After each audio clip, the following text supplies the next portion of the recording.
Hey good evening সবাইকে।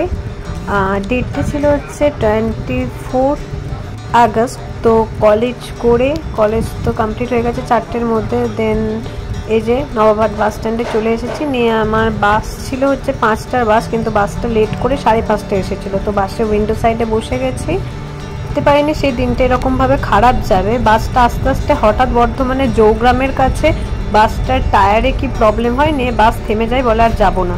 তো আমি তো খুব টেনশনে পড়ে যাই। দেন সেখান থেকে আবার রোডে শ্যামলী পেরোচ্ছিলো, এখন তোমরা দেখতে পাচ্ছ। তারপর আমি শ্যামলী বাসটা ধরি কলকাতা আসার জন্য।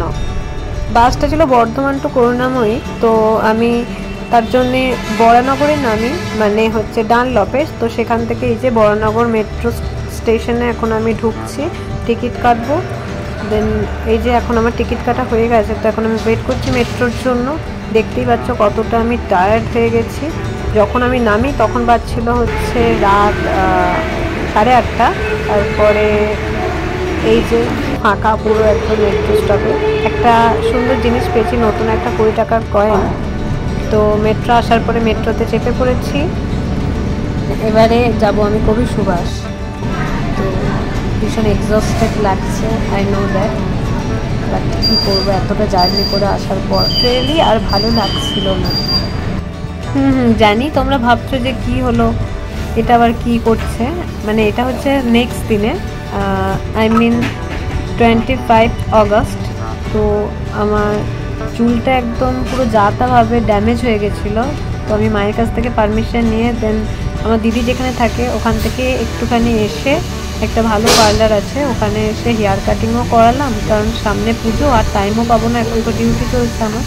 আর চুলটা একটু স্পা করালাম, কারণ চুলটা পুরো ড্যামেজ হয়ে গেছিলো।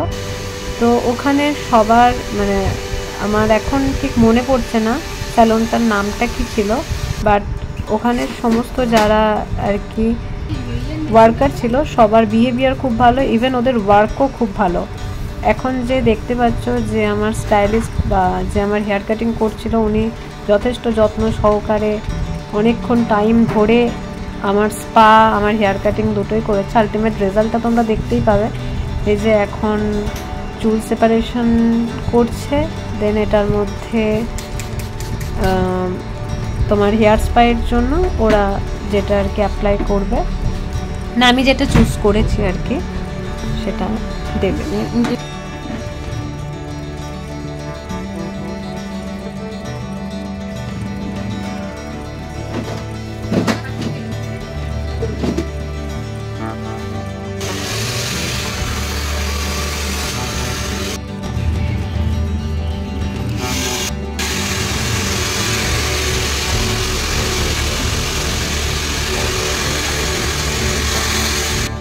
ফাইনাল রেজাল্টটা তোমরা আই থিঙ্ক দেখতেই পাচ্ছ।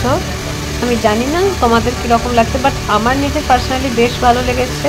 ইভেন স্পাটা করার পর চুলটা এতটা বেশি স্মুথ হয়েছিল, মানে আমি বলে বোঝাতে পারবো না। আর ওরা বললো যে এটা করার জন্য নাকি আমার হেয়ার ফলটাও অনেকটা কমবে।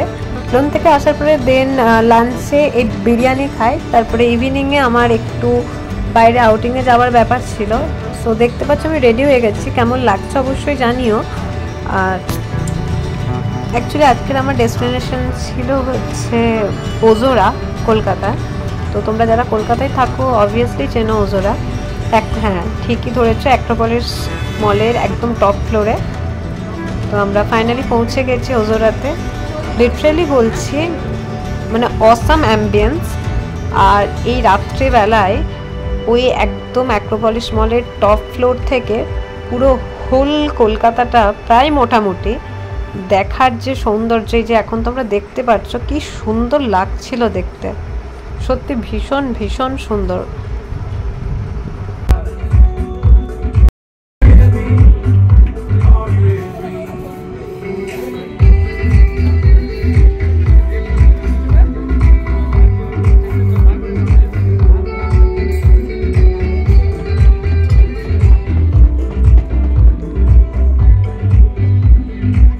জানি না সেদিনের সকালটা আমি কার মুখ থেকে উঠেছিলাম, এত সুন্দর একটা ভিউ উপভোগ করব ভাবলাম, বাট সেটা হয়তো ইন্দ্রদেবের সহ্য হয়নি, তাই সঙ্গে সঙ্গে বৃষ্টি নামিয়ে দিল। তাই ওখানে আর আমরা বেশিক্ষণ বসতে পারিনি। আমরা ভিতরে এসে বসি।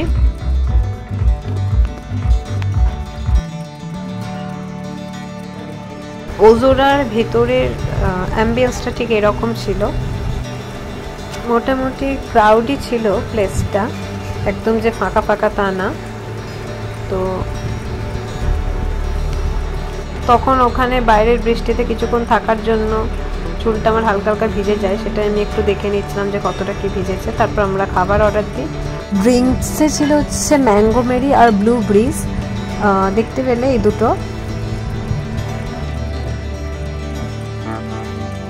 And now started Moroccan chicken.